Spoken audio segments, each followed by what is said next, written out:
Speaker, in June of 2024, the streets were the crime scene during the Gen Z protests. Now young people are being executed in a new place. It seems that police stations have become the new crime scene. And I, as I proceed, want to call for the IG and his deputy, who have had far too many extrajudicial killings under their belt in just 1 year, fired with immediate effect. Mr. Speaker, because there are too many rights that have been violated through the death and the killing of Albert, 26, 28, and 29, and other articles of the Constitution. Why was Albert Ojwang arrested without a warrant or a clear explanation of the charges contrary to Article 49? Why was he transferred over 350 kilometers from Homa Bay to Nairobi instead of being processed locally? On what basis was he even detained in Nairobi?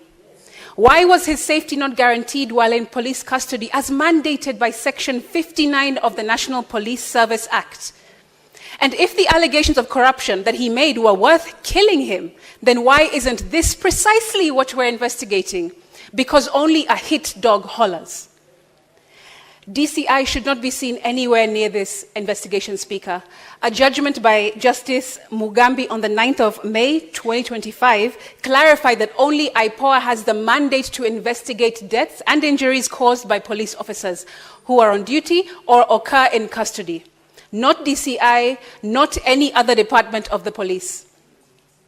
Also, the Security Services Laws Amendment was introduced in Parliament to expand IPOA's oversight powers and give it more teeth, not just recommendations, but actually allow them to make arrests. But the National Assembly has blocked this bill. We know that.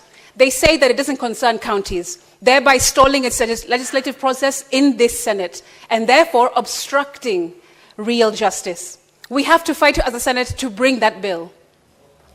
Dead people don't tell tales, Speaker, but the collective voice of Kenyans demands that this tale be told and justice be served immediately. I thank you. Senator Kisang. Thank you, Honorable Speaker. Honorable Speaker, I also joined my colleagues to condemn the killing of Albert Ojwang, Honorable Speaker. Honorable Speaker, this is a young man who was teaching. In fact, I want to send condolences to the people of Homa Bay, the people of Taita Taveta, because he was a teacher there, Honorable Speaker, and the only child. So it's unfortunate that he had to die in a police cell. I don't know if the police don't know that there is a law that was passed 2019 called Computer Misuse and Cybercrime Act, that if anybody abuses you in the social media, you report, take them to court, and charge them. So there was no need to kill this innocent young man, Honorable Speaker. Honorable Speaker, I think it is time now for the National Police Service to put CCTV cameras in the cells, because we have lost many people in the cells, and there is no record to show what could have happened, actually, Honorable Speaker. They need to put, the National Assembly need to afford some resources so that all our cells in the country, Honorable Speaker, are put CCTV cameras so that, there will be no excuse to say that somebody committed suicide. The report of autopsy is already out, Honorable Speaker, and they have said, the pathologists have said, Albert died not because of self-inflicting injuries. This was basically done by the police officers, Honorable Speaker. Honorable Speaker, it's unfortunate, and this should not happen in a democracy like Kenya, Honorable Speaker. We have a very progressive constitution, so these things should not happen at all. Thank you, Honorable Speaker.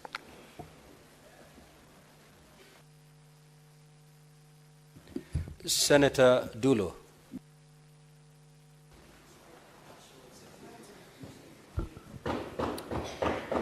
Thank you, Mr. Speaker. Mr. Speaker, I wish to join my colleagues actually in condemning what happened to Albert. Mr. Speaker, of late there is so much insecurity issues that are happening in this country. And I think it is high time that we have taken very serious action against the happenings as far as insecurity is concerned. Mr. Speaker, I saw the father of Albert actually on media trying to explain what happened to the son. And Mr. Speaker, you can imagine Albert having ugali and sukuma under a tree, and the police officers come with a motorbike and arrest the innocent young man. Mr. Speaker, if he was guilty, and I was actually hearing the father, he was saying the wife and the child were also seated there. He didn't even finish actually eating his ugali. Mr. Speaker, we should not allow loss of life in our country. This is happening. There are gangs all over actually recruited by so many people in this country, especially the politicians, Mr. Speaker. Yesterday, when this matter came up, so many of my colleagues came to me and said that we must summon IG to come and explain this matter to us. Mr. Speaker, we managed to summon, to ask IG to come and explain on this matter this morning, 11 o'clock. But unfortunately, it didn't work out, Mr. Speaker. National Assembly has requested IG to appear before them on Thursday morning at 10 o'clock. And they have requested also Senate to appear before Senate on Thursday midday. Mr. Speaker, this is a matter that police should not investigate because it's like they are investigating themselves. IPOA is in place. They should actually move with speed and ensure that investigation is carried out, and those who are concerned should be brought to books. Mr. Speaker, I request on Thursday midday, this should be the committee of the whole where we should be able to address all the matters affecting insecurity in this country.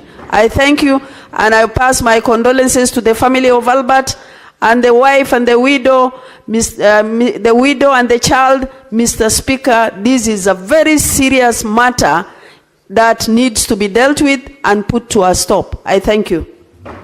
The Senate Majority Leader. Mr. Speaker, on behalf of the people of Kericho and on my own behalf, I join the rest of the country in passing condolences to Albert Ojwang. Mr. Speaker, I've sat here wondering, beyond the things we say as legislators, what else? What happens next? The unfortunate thing, Mr. Speaker, is that we have abated this kind of crimes for too long as legislators.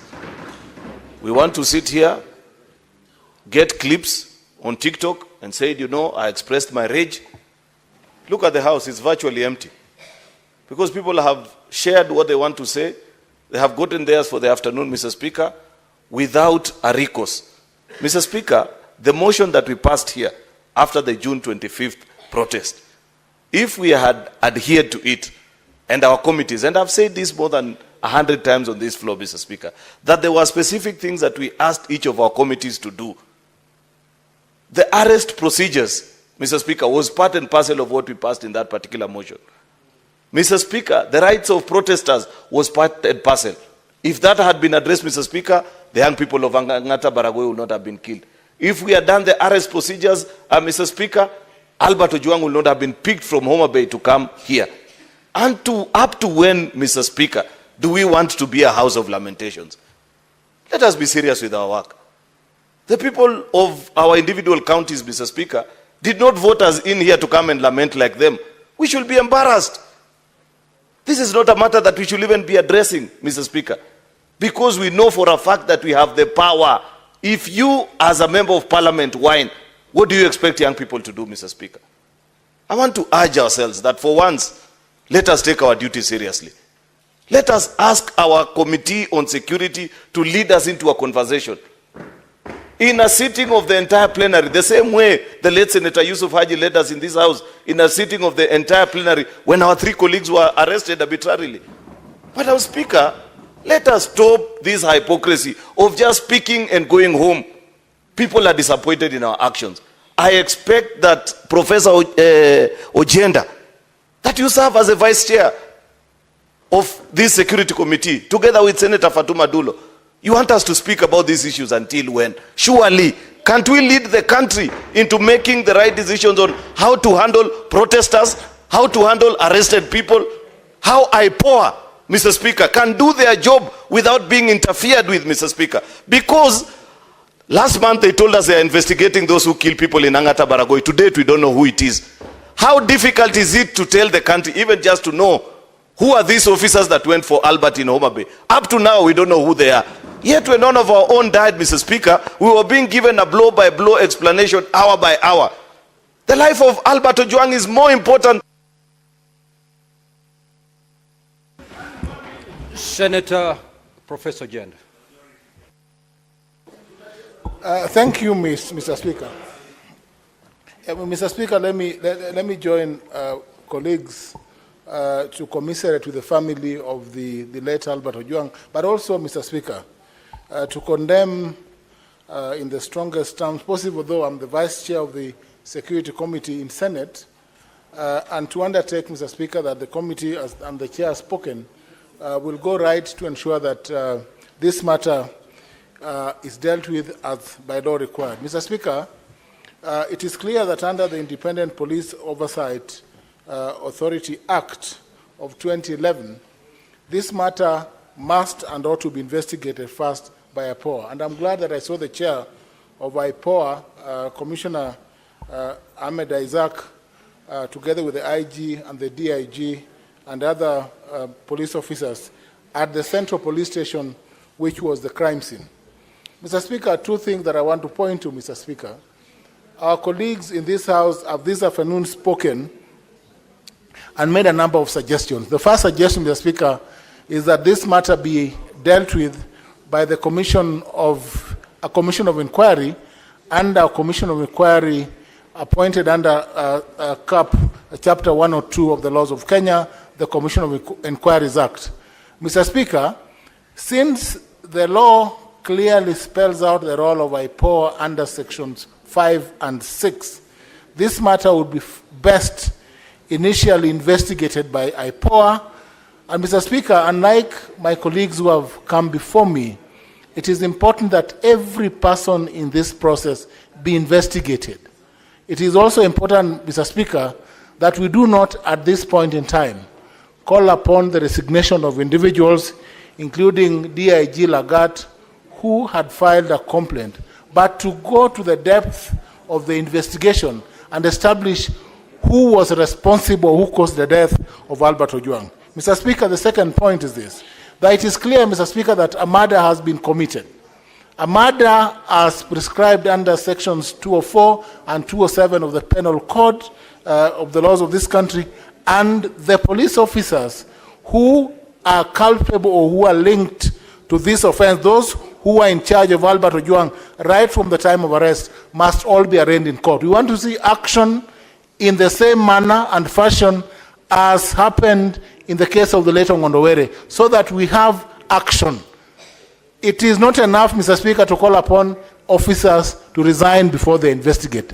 Let us have a report that will come to us, but Senate, as we are saying, Mr. Speaker, will undertake its function under the chairmanship of the Senator Dulo, and me as Vice Chair, we will. Senator Tobiko.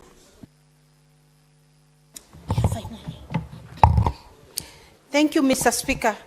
Mr. Speaker, I'm grateful that I got this opportunity to join my colleagues, Mr. Speaker, to mourn the loss of Albert Ojwang, Mr. Speaker, and to condole with the family and the people of Homa Bay, Mr. Speaker. And, Mr. Speaker, to condole with the rest of the young Kenyans, Mr. Speaker. Mr. Speaker, let me say it is extremely sad that we are losing lives that we should not lose, Mr. Speaker. And, Mr. Speaker, the worst is when we lose a person at the police